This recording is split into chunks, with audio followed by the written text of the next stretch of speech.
This afternoon we're going to discuss the power of the mind. This is a topic that we come back to over and over again in many different ways, because it goes to the very heart of A Course in Miracles. The fact that we have a mind, and this mind has all power, as Jesus tells us in the Course, borrowing from the Bible, all power in heaven and earth. And basically it's the power to choose heaven or to choose earth, which in this context would be a synonym for the ego.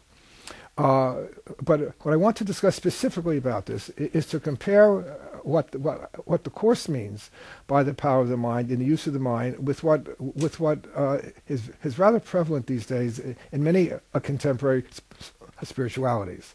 And that is how people use the power of the mind, or believe that they could use the power of the mind to get things done in the world. That people feel that their minds attract things, whether they're for good or for bad, for positive or negative, health, sickness, good things happening in their lives, bad things happening in their lives, and then a lot of students of the Course get kind of drawn to this, thinking that they're really learning about the Course in just a different form. And my point here is that they are exactly opposite. They are not the same thing. And there are two ways of understanding the significant differences between how the Course sees the mind and our using the power of the mind, and how these other spiritualities use them. And let me just mention something which I say many other times, to compare and contrast the Course with other thought systems, and to look at other thought systems from the perspective of the Course is not to say that the Course is better. It's simply saying that the Course is different. So when the Course throughout his 3 books makes it very clear how very different the teachings of A Course in Miracles are from that of traditional or biblical Christianity, Jesus is not saying that what the Bible is saying is wrong, or that people will not return home following the Bible. He's simply saying that it is a different spirituality. Now, from the point of view of the Course, when you look at the Bible, for example, just to stay with that for just a moment, and how people have practiced the Bible, you could see how different it is from the Course, and how actually it reflects an ego thought system.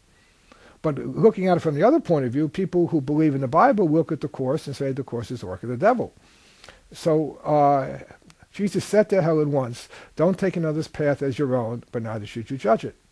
Don't use a path that has served others well when this one has been made for you." So again, in talking about how the Course differs from how contemporary spiritualities look at the mind, we're simply saying that they would represent another form of the universal Course, just as the Course represents a form of the universal Course. All right, so 2 significant ways in which we could look at these differences is that when people talk about using the mind to get things in the world, they are talking about the fact that there's a world out there, and that there are things out there in the world that are meaningful for them, that are significant for them, that are important for them, or for their loved ones, or for the world at large. And clearly, this goes directly against the basic metaphysical foundation of A Course in Miracles that says there is no world. Ideas leave not their source. The thought of separation has never left its source through projection to make a world of separation, which is the physical universe, or the cosmos. So right there you can see a key difference. The focus of the Course is always on the mind, not what the mind does in the world. After all, how can the mind do something in the world if there is no world? That would make no sense from the non-dualistic metaphysics of A Course in Miracles. All right. A second significant difference is that when people talk about using the power of the mind to get things in the world, to have things work in the world, it presupposes that these people know what's in their best interests. So you have the early workbook lesson, I think it's lesson 24, says, "I do not perceive my own best interests." All right. How could I possibly know? And the I would have to be an ego. The I would have to be a body that believes it is interacting with other bodies, or has certain needs or aspirations and goals. How could I, an ego, possibly know what's in my best interest? Because what's in my best interest as an ego is anything that enhances my ego, enhances the thought system that gave rise to my ego, sustains my ego, and reinforces it over and over and over again. So anything that I do based on what I want, or think I want, or what's good for me, or my loved ones, or the world, has to be of my ego, which means I do not perceive my own best interests, because my own best interests always have to do with my leaving this world entirely, leaving the world outside, we're not talking about death here, we're talking about attention, leaving the world outside because I want to leave the world that's inside, the thought system of separation that made the world.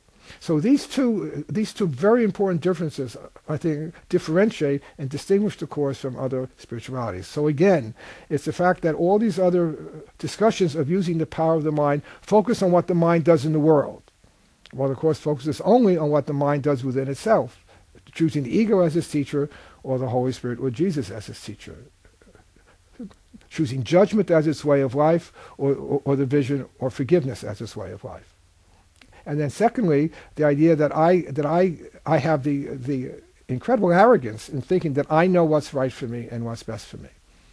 Right? The whole Course is built upon the idea that we don't know what's right for us, because we ask the one thing in all the universe that doesn't know to tell us what's right for us, namely the ego, which again would only serve to enhance the ego and reinforce his thought system.